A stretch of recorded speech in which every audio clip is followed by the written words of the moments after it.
For each section of the lab, you should also have a raw data table and a calculated data table. So right now I'm going to show you how to insert tables into your lab handout. So you're going to go up to Insert, just as you did with the equations. You're going to click on Table, and then you're going to choose how many rows and columns you'd like. So for the first section, there's only one variable, so I'm going to choose one column. You can shrink the table by kind of going to the end, and like when these little lines appear, you can then shift and make your table smaller. So I'm going to create a raw data table,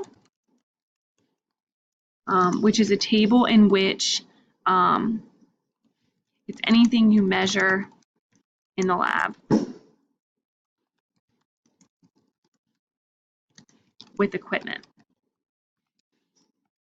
So in section 1, looking at the calculation, the only thing that we measured was the actual distance that the marble dropped. So distance was our measured value, and it's in meters. So I have a heading and I have units. My distance was -1. So the marble dropped -1 meters. So this is my raw data table because it's the only thing that I measured in the lab with equipment for part 1.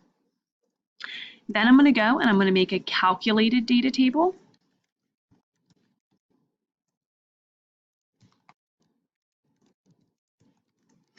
So anything I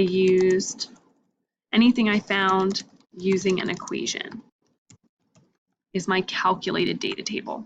So I'm going to go back up, I'm going to go to Insert, I'm going to go to Table again. I only had one piece of information that I calculated.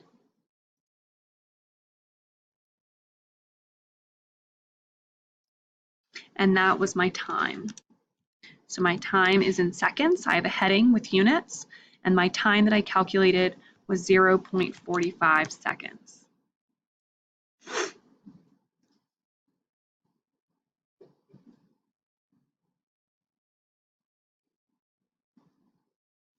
Okay, so I included a raw data table and a calculated data table for the first part of the lab. And it has headings and units included.